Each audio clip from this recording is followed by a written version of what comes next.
Pernahkah kamu berbaring di tempat tidur pada jam 3 pagi, menatap langit-langit kamar yang gelap, sementara telingamu justru dipenuhi oleh bisikan-bisikan tajam yang pernah dilemparkan orang lain kepadamu? Bayangan tentang tatapan meremehkan, tawa sinis yang tertinggal di lorong kantor, atau kalimat kritikan tidak adil yang dilemparkan seorang teman di media sosial, tiba-tiba terasa begitu nyata dan mencekik dada. Kita seringkali membiarkan satu kalimat negatif dari orang asing merusak seluruh hari yang indah, menghancurkan rasa percaya diri yang telah kita bangun bertahun-tahun, dan membuat kita mempertanyakan kelayakan diri kita sendiri. Mengapa kata-kata yang bahkan tidak berwujud fisik bisa memiliki kekuatan sebesar itu untuk merobek kedamaian batin kita, membuat kita merasa telanjang, rapuh, dan selalu dihakimi oleh dunia di luar sana? Kenyataan hidup yang pahit adalah kita hidup di tengah masyarakat yang gemar menilai, melabeli, dan membicarakan satu sama lain tanpa pernah benar-benar memahami perjuangan batin yang kita lalui setiap hari. Setiap kali kita melangkah keluar rumah, kita seolah-olah berjalan di atas panggung transparan di mana setiap gerak-gerik, pilihan pakaian, keputusan karir, hingga status hubungan kita menjadi bahan konsumsi dan evaluasi orang lain. Ketakutan akan apa yang dibicarakan orang di belakang punggung kita seringkali menjadi penjara tak kasat mata yang mendikte bagaimana kita harus bersikap, tersenyum, dan menjalani hidup. Kita menjadi budak dari opini publik, mengorbankan keaslian diri demi mendapatkan anggukan persetujuan dari orang-orang yang bahkan tidak peduli apakah kita sedang bahagia atau justru sedang hancur di dalam suramnya kesendirian. Disinilah konflik batin itu bermula, sebuah perang tak berkesudahan antara keinginan untuk menjadi diri sendiri dan ketakutan mendalam akan penolakan sosial yang membuat jiwa kita lelah. Kita menghabiskan energi yang luar biasa besar hanya untuk menebak-nebak isi kepala orang lain, membedah setiap tatapan mata mereka, dan mencoba memperbaiki citra diri kita agar terlihat sempurna di mata mereka yang menghakimi. Namun, semakin kita berusaha menutup telinga dan menyenangkan semua orang, gema bisikan itu justru terdengar semakin nyaring di dalam kepala, merenggut ketenangan malam kita, dan menyisakan kecemasan yang mendalam. Kita lupa bahwa dalam panggung sandiwara dunia ini, mencoba mengendalikan lidah orang lain adalah sebuah kesia-siaan terbesar yang hanya akan berakhir pada kekecewaan dan rasa kehilangan arah hidup yang berkepanjangan. Mengapa kita begitu mudah menyerahkan kunci kebahagiaan kita kepada orang lain? Membiarkan suasana hati kita ditentukan oleh apa yang mereka katakan? Ketika seseorang memuji kita, kita merasa terbang ke langit. Namun saat mereka mulai berbisik negatif di belakang kita langsung terhempas ke dasar jurang yang paling dalam. Ketakutan akan penilaian orang lain sebenarnya berakar dari ilusi bahwa kita bisa mengendalikan cara pandang dunia terhadap diri kita, sebuah ambisi purba yang selalu gagal. Kita sering berasumsi bahwa dengan bersikap baik, bekerja keras, dan selalu mengalah, kita bisa membeli ruang aman di mana tidak akan ada seorang pun yang membicarakan keburukan atau menjatuhkan harga diri kita. Ketidakmampuan kita untuk menerima kenyataan bahwa kita tidak bisa menyenangkan semua orang menciptakan sebuah tekanan psikologis yang sangat berat setiap harinya. Kita mulai menyaring setiap ucapan kita, menahan ekspresi diri yang jujur, dan selalu merasa cemas apakah tindakan kita akan memicu perbincangan negatif di lingkungan sosial. Pikiran kita menjadi ruang sidang yang riuh, di mana kita terus-menerus membela diri dari tuduhan-tuduhan imajiner yang sebenarnya hanya hidup di dalam kepala kita sendiri. Tanpa sadar, kita telah mengizinkan orang-orang luar yang tidak berkontribusi apapun dalam perjuangan hidup kita, bertindak sebagai hakim tertinggi yang menentukan nilai dan harga diri kita. Dalam prinsip stokisme, ini adalah bentuk salah arah yang sangat fatal dalam menggunakan energi kehidupan yang kita miliki sebagai manusia ciptaan Tuhan. Kita terjebak dalam lingkaran kecemasan karena kita meletakkan jangkar ketenangan kita pada hal-hal yang berada di luar kendali penuh diri kita, yaitu pikiran dan lidah orang lain. Ketika kita terlalu sibuk memikirkan apa yang mereka bicarakan di belakang kita sebenarnya sedang merampok kedamaian diri kita sendiri untuk sesuatu yang tidak nyata. Kita harus mulai menyadari bahwa apa yang mereka katakan tentang kita adalah cerminan dari isi kepala mereka sendiri, bukan sebuah kebenaran mutlak tentang siapa diri kita yang sebenarnya. Mari kita merenung sejenak tentang apa yang sebenarnya terjadi ketika kita mendengar atau mengetahui bahwa kita sedang menjadi bahan perbincangan orang lain. Rasa sakit itu tidak datang dari gelombang suara yang keluar dari mulut mereka, melainkan dari cara pikiran kita menerjemahkan dan membesar-besarkan kata-kata tersebut. Kita seringkali menambahkan narasi-narasi dramatis di dalam kepala kita, menganggap bahwa satu kritikan berarti seluruh dunia sedang memusuhi dan membenci keberadaan kita. Konflik batin ini terus membesar, menciptakan rasa tidak aman yang membuat kita selalu merasa diawasi, dinilai, dan siap diserang kapan saja oleh lingkungan sekitar kita. Akar dari segala kegelisahan ini adalah keinginan ego kita untuk selalu terlihat sempurna, dihormati, dan diterima oleh setiap kelompok manusia tanpa terkecuali. Kita merasa terluka bukan karena kata-kata mereka memiliki kekuatan sihir, tetapi karena ego kita menolak untuk menerima kenyataan bahwa ada orang yang tidak menyukai kita. Kita lupa bahwa setiap manusia melihat dunia melalui lensa pengalaman, trauma, kecemburuan, dan prasangka mereka sendiri yang seringkali sangat subjektif dan bias. Jadi, ketika mereka membicarakan keburukanmu, mereka sebenarnya sedang memproyeksikan ketidakpuasan hidup mereka sendiri, dan kamu kebetulan menjadi sasaran yang paling dekat. Stokisme mengajak kita untuk melihat masalah ini dengan kepala dingin dan objektivitas yang jernih, memisahkan fakta dari opini yang bertebaran di luar sana. Fakta yang ada hanyalah sekumpulan orang yang sedang berbicara, sedangkan interpretasi bahwa ucapan mereka berbahaya adalah produk dari pikiran kita yang rapuh. Jika kita mampu melihat hal ini sebagai fenomena alamiah dari dinamika sosial manusia, kita tidak akan lagi merasa terkejut atau hancur saat mendengar gosip tentang diri kita. Kedamaian sejati dimulai ketika kita berhenti menuntut dunia untuk selalu bersikap adil dan ramah terhadap eksistensi serta pilihan hidup yang kita ambil. Tekanan untuk selalu terlihat baik di mata orang lain telah menciptakan distorsi realitas yang sangat melelahkan di dalam kehidupan modern kita saat ini. Kita hidup di era di mana persepsi seringkali dianggap lebih penting daripada kenyataan objektif, sehingga kita dipaksa untuk terus menjaga reputasi. Setiap kali ada desas-desus negatif yang menerpa nama baik kita, ada dorongan batin yang sangat kuat untuk segera mengklarifikasi, mendebat, atau membalas perlakuan mereka.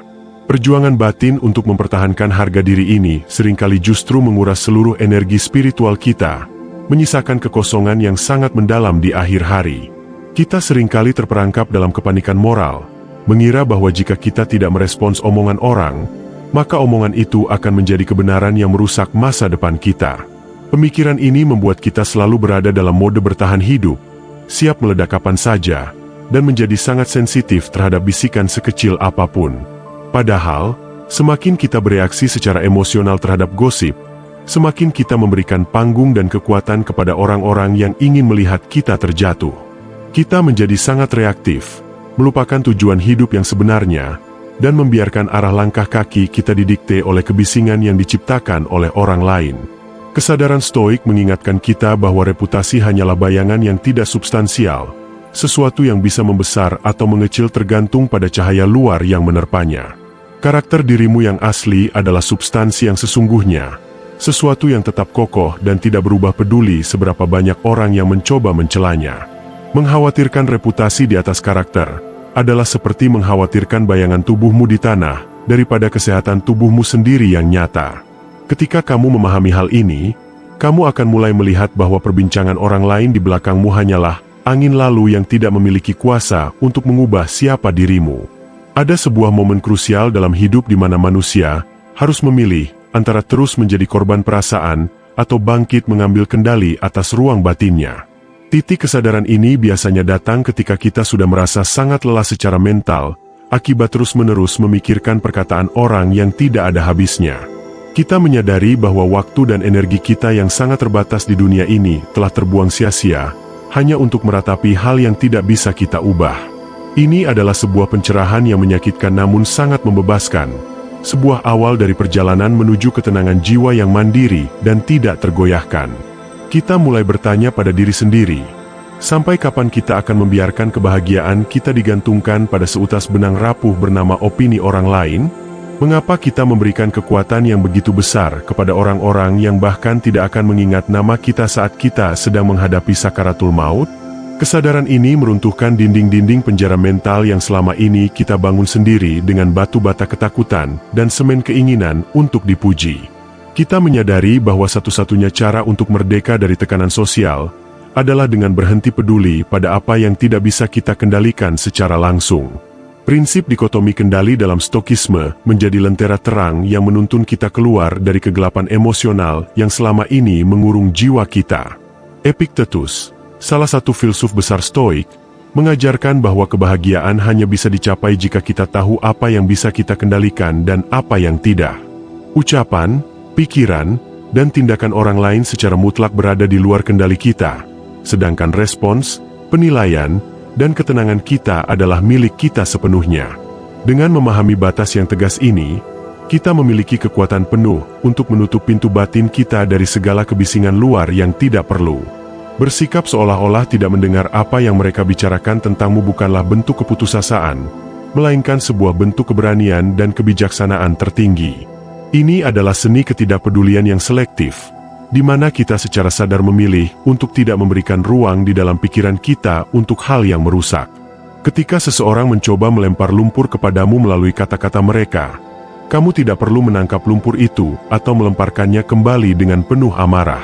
Cukup biarkan lumpur itu jatuh ke tanah dengan sendirinya, tanpa pernah menyentuh kebersihan dan kesucian jiwa yang kamu miliki di dalam diri. Ketidakpedulian Stoik ini lahir dari pemahaman yang mendalam bahwa waktu kita di bumi ini terlalu berharga untuk dihabiskan dalam konflik ego yang dangkal. Saat kamu menolak untuk mendengarkan gosip tentang dirimu, kamu sebenarnya sedang menyelamatkan kesehatan mentalmu dan menjaga fokus pada hal yang benar-benar penting. Kamu tidak lagi merasa perlu membuktikan apapun kepada siapapun, karena kamu tahu nilai dirimu tidak ditentukan oleh pengakuan dari luar. Ketenangan sejati muncul ketika kamu bisa berjalan melewati kerumunan orang yang membicarakanmu dengan kepala tegak, senyuman hangat, dan hati yang sepenuhnya damai. Prinsip ini menuntut pengendalian diri yang luar biasa, sebuah perjuangan batin untuk menahan ego agar tidak ikut campur dalam permainan kata-kata orang lain. Setiap kali telingamu menangkap kabar burung tentang dirimu, ingatlah bahwa kamu selalu memiliki pilihan untuk tidak terluka dan tidak meresponsnya. Pilihan untuk tetap diam dan mengabaikan adalah sebuah kekuatan mutlak yang tidak bisa direnggut oleh siapapun dari tanganmu selama kamu waras. Dengan mempraktikkan hal ini, kamu sedang membangun sebuah benteng pertahanan jiwa yang tidak akan pernah bisa ditembus oleh tombak-tombak kritikan yang paling tajam sekalipun. Hidup ini seringkali terasa seperti badai yang bergemuruh tanpa henti, dengan opini-opini orang lain sebagai angin kencang yang berusaha merobohkan kita. Namun, Stokisme mengajarkan bahwa kedamaian tidak ditemukan dengan cara menghentikan badai tersebut, melainkan dengan cara menemukan ketenangan di dalam pusat badai. Pusat badai selalu sunyi dan damai, tidak terpengaruh oleh pusaran angin yang menghancurkan segala sesuatu di sekelilingnya yang tidak memiliki akar kokoh. Jiwa kita harus menjadi seperti pusat badai itu, sebuah ruang sakral yang tetap tenang meskipun dunia di sekitar kita sedang riuh membicarakan kita. Ketika kita mampu melatih diri untuk tidak terpengaruh oleh omongan orang, kita akan merasakan sebuah kebebasan emosional yang belum pernah kita rasakan sebelumnya. Kita tidak lagi merasa cemas saat melangkah, tidak lagi merasa takut dinilai salah, dan tidak lagi membebani diri dengan ekspektasi sosial yang tidak realistis. Setiap kritikan yang datang justru kita lihat sebagai ujian bagi kematangan emosional kita, sebuah kesempatan emas untuk mempraktikkan kesabaran dan ketenangan. Kita belajar untuk menyaring informasi yang masuk, hanya mengambil kritik yang membangun dan membuang jauh-jauh hinaan yang berniat menjatuhkan harga diri. Pelajaran berharga dari filsuf Marcus Aurelius mengingatkan kita bahwa kita memiliki kekuasaan atas pikiran kita sendiri, bukan atas peristiwa-peristiwa di luar sana. Jika kamu menyadari hal ini, kamu akan menemukan kekuatan yang sangat besar untuk menjalani hidup dengan penuh integritas dan martabat yang tinggi. Ketenangan yang kamu miliki tidak lagi bersifat rapuh seperti kaca yang mudah pecah oleh benturan kata-kata, melainkan menjadi sekeras berlian. Kamu menjadi nahkoda sejati bagi kapal kehidupanmu sendiri, mengarungi lautan luas tanpa takut pada ombak opini yang mencoba menenggelamkanmu. Setiap kali kita menjadi korban dari pembicaraan negatif orang lain, selalu ada rasa perih dan luka yang tertinggal di dalam lubuk hati kita yang terdalam. Namun, bagi seorang praktisi Stokisme, luka tersebut bukanlah akhir dari segalanya, melainkan bahan bakar yang sangat berharga untuk bertumbuh menjadi lebih bijaksana. Kita tidak meratapi mengapa orang lain bersikap jahat kepada kita, melainkan menggunakan momen tersebut untuk memeriksa kekuatan fondasi karakter kita sendiri. Kita belajar memahami bahwa rasa sakit yang kita rasakan sebenarnya adalah guru terbaik yang sedang mengajarkan kita arti dari ketangguhan jiwa yang sesungguhnya. Melalui konflik batin yang timbul akibat omongan orang, kita dipaksa untuk melihat ke dalam diri dan menemukan kelemahan-kelemahan emosional yang masih kita miliki. Kita menjadi tahu bagian diri mana yang masih haus akan pujian dan bagian mana yang masih sangat rapuh terhadap kritikan kasar dari luar. Proses refleksi diri ini membantu kita untuk menyembuhkan luka-luka masa lalu dan memperkuat mental agar tidak mudah terombang-ambing di masa depan. Kita tidak lagi melihat orang-orang yang membicarakan kita sebagai musuh, melainkan sebagai alat uji yang dikirim oleh semesta untuk mendewasakan tingkat kesabaran kita. Kebijaksanaan hidup mengajarkan bahwa merespons keburukan dengan keburukan hanya akan membuat kita menjadi sama rendahnya dengan orang-orang yang kita benci tersebut. Stokisme mendorong kita untuk selalu membalas ketidakadilan dengan kebaikan, atau setidaknya dengan ketidakpedulian yang penuh dengan rasa maklum yang mendalam. Kita memaklumi bahwa mereka yang gemar membicarakan orang lain adalah jiwa-jiwa yang sedang sakit dan tidak bahagia dengan kehidupan mereka sendiri. Dengan cara pandang seperti ini, rasa benci di dalam hati kita akan lenyap, berganti dengan rasa iba dan kedamaian batin yang sangat kokoh. Salah satu kerugian terbesar ketika kita terlalu mendengarkan apa yang orang katakan adalah kehilangan keaslian atau autentisitas diri kita yang berharga. Demi menghindari perbincangan negatif, kita seringkali memakai topeng yang disukai oleh lingkungan sosial kita, meskipun topeng itu sangat menyiksa jiwa. Kita berbicara dengan gaya yang bukan diri kita, mengambil keputusan yang berlawanan dengan hati nurani, dan mengubur mimpi-mimpi besar kita dalam-dalam. Kehidupan yang dijalani demi memenuhi standar opini orang lain adalah sebuah tragedi sunyi yang membunuh potensi terbesar manusia secara perlahan. Mengapa kita harus mengorbankan keunikan diri kita hanya untuk menyenangkan sekelompok orang yang besok mungkin sudah melupakan apa yang mereka bicarakan hari ini? Menjaga autentisitas di tengah dunia yang penuh penghakiman membutuhkan keberanian moral yang sangat tinggi dan keyakinan diri yang tidak tergoyahkan. Kita harus berani berdiri tegak di atas prinsip-prinsip kebenaran yang kita yakini, peduli seberapa banyak orang yang berbisik sinis di belakang kita. Ketika kita berani menjadi diri sendiri secara utuh, kita sedang menghormati kehidupan yang telah dianugerahkan kepada kita dengan penuh rasa syukur. Prinsip Stokisme menekankan pentingnya hidup selaras dengan alam dan kebenaran rasional diri kita sendiri, bukan selaras dengan ekspektasi buta dari masyarakat luas. Hidup yang baik adalah hidup yang dipandu oleh kebajikan internal, seperti keadilan, keberanian, menahan diri, dan kebijaksanaan praktis dalam bertindak setiap hari. Jika tindakanmu sudah benar dan bermoral, maka apapun yang dikatakan orang tentang tindakan tersebut sama sekali tidak mengurangi nilai dari kebaikan itu sendiri. Tetaplah menjadi dirimu yang jujur dan tulus, karena pada akhirnya, kedamaian batin jauh lebih berharga daripada tepuk tangan palsu dari dunia luar. Ekspektasi sosial adalah sebuah jaring raksasa yang tidak terlihat, namun sangat efektif dalam menjerat kebebasan berpikir dan bertindak manusia modern. Kita dituntut untuk mengikuti jalur yang sudah ditentukan oleh mayoritas. Dan jika kita berani mengambil jalan yang berbeda, bisikan-bisikan sumbang akan mulai terdengar. Banyak manusia yang menghabiskan seluruh sisa umurnya di dalam penjara ekspektasi ini, merasa frustrasi karena terus-menerus mencoba memverifikasi kelayakan dirinya. Mereka hidup dalam ketakutan konstan akan dicap gagal, aneh, atau tidak mampu oleh orang-orang yang sebenarnya juga sedang ketakutan. Titik kesadaran terdalam muncul ketika kita menyadari bahwa gerbang penjara ekspektasi tersebut sebenarnya tidak pernah dikunci dari luar oleh siapapun.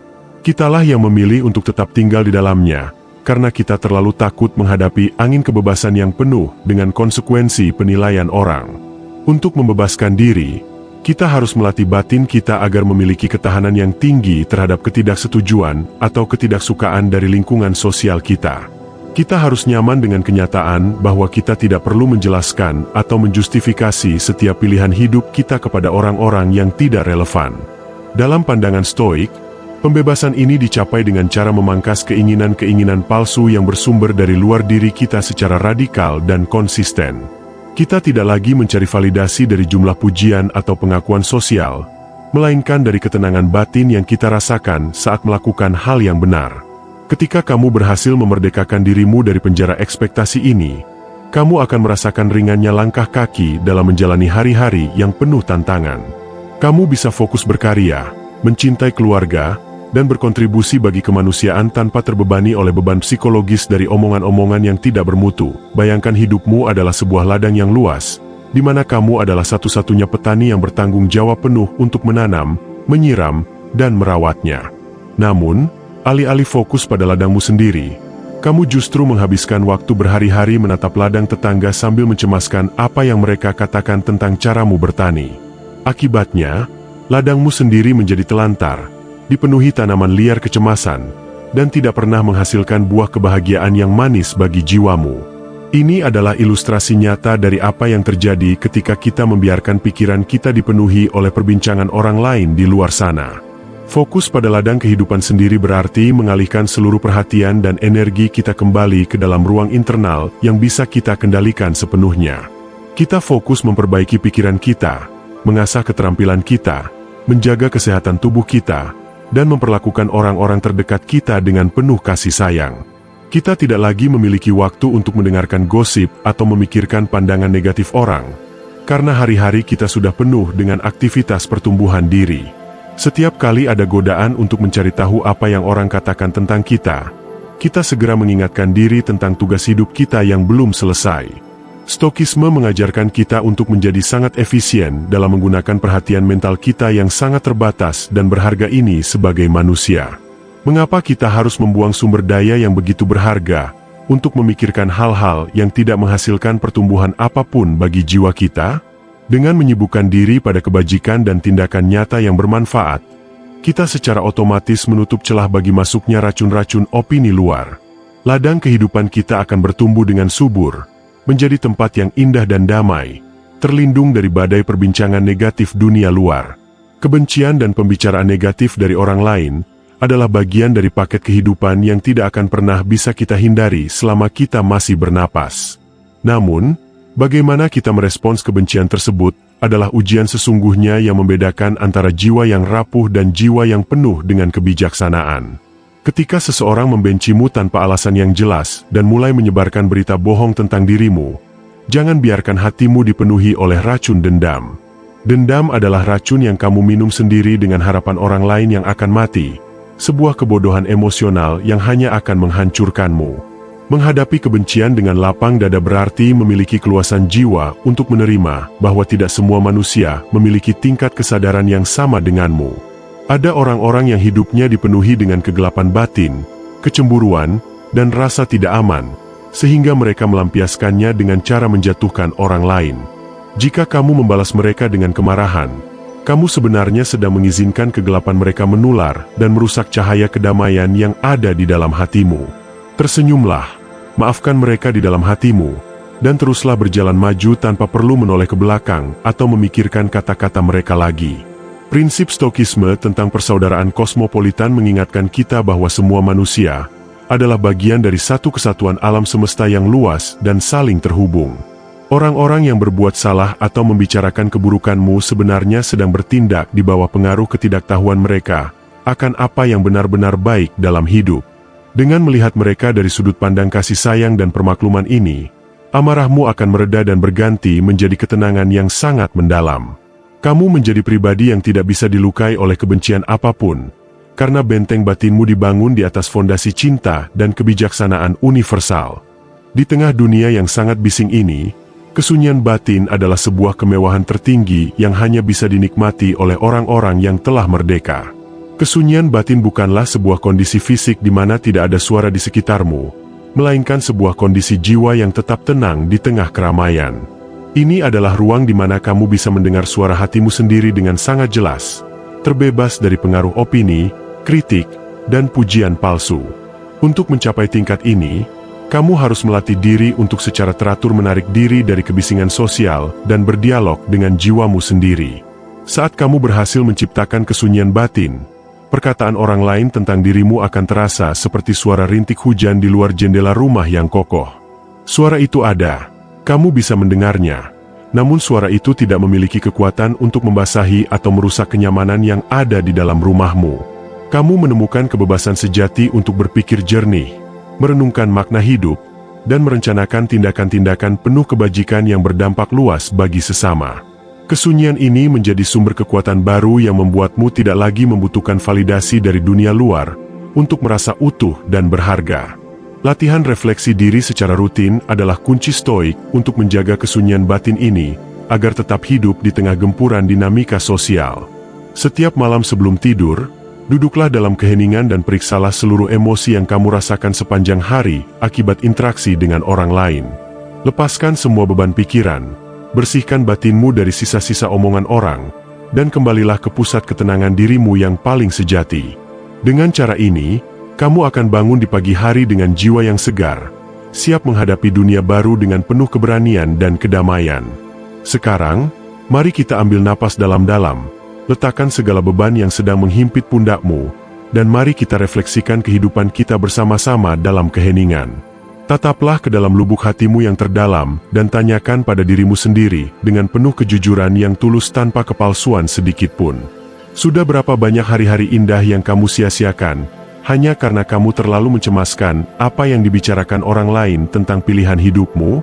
Sudah berapa kali kamu mengubur impian besarmu dan menahan ekspresi dirimu yang jujur, hanya karena takut dinilai salah oleh lingkungan sosialmu? Sadarilah dengan penuh kelembutan jiwa bahwa hidup ini terlalu singkat untuk dihabiskan dalam penjara opini orang-orang yang bahkan tidak peduli pada kebahagiaanmu. Setiap detik yang kamu gunakan untuk meratapi gosip di belakangmu adalah detik yang kamu rampok dari waktu berhargamu untuk bertumbuh dan mencintai.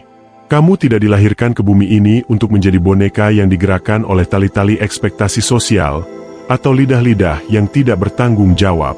Ingatlah kembali bahwa harga dirimu adalah milikmu yang mutlak, sebuah permata berharga yang tidak akan pernah bisa dikotori oleh kata-kata kasar siapapun. Mulai hari ini, berjanjilah pada jiwamu sendiri untuk melepaskan segala ilusi kendali atas apa yang dipikirkan dan dikatakan orang lain di luar sana. Jadikan dikotomi kendali stokisme sebagai kompas utamamu dalam melangkah mengarungi badai kehidupan yang penuh ketidakpastian ini dengan teguh. Biarkan mereka berbicara sesuka hati mereka, karena itu adalah hak dan urusan mereka dengan semesta, bukan urusan batinmu yang suci. Fokuskan seluruh perhatianmu untuk membangun karakter yang mulia, mempraktikkan kebajikan, dan menjaga kedamaian batinmu agar tetap menyala dengan sangat terang. Pada akhirnya, bersikap seolah-olah kamu tidak mendengar apa yang mereka bicarakan tentangmu adalah sebuah langkah awal menuju kemerdekaan sejati seorang manusia. Ketika kamu mampu melangkah melewati kerumunan orang yang menghakimimu dengan hati yang sepenuhnya damai, kamu telah memenangkan pertempuran terbesar dalam hidupmu. Kamu tidak lagi menjadi budak dari pujian yang membuatmu terbang tinggi, dan tidak lagi menjadi korban dari hinaan yang membuatmu terhempas jatuh. Jiwamu telah bertumbuh menjadi sebuah pohon raksasa yang berakar sangat dalam di bumi kebijaksanaan, tidak tergoyahkan oleh angin opini sekencang apapun. Perjalanan mempraktikkan stokisme adalah sebuah komitmen seumur hidup yang membutuhkan latihan yang konsisten, kesabaran yang luas, dan welas asih pada diri sendiri. Jangan berkecil hati jika kadang-kadang telingamu masih terasa panas atau hatimu masih terasa perih saat mendengar bisikan negatif dari lingkungan sekitarmu.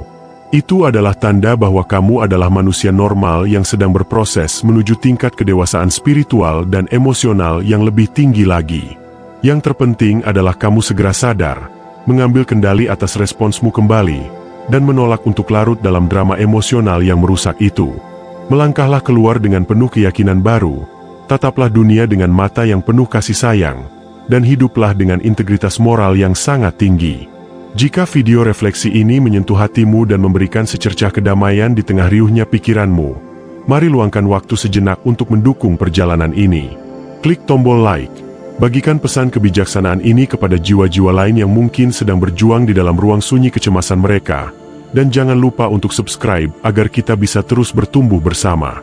Tuliskan refleksi atau pengalaman pribadimu di kolom komentar di bawah, agar kita bisa saling menguatkan dalam membangun benteng ketenangan batin yang abadi.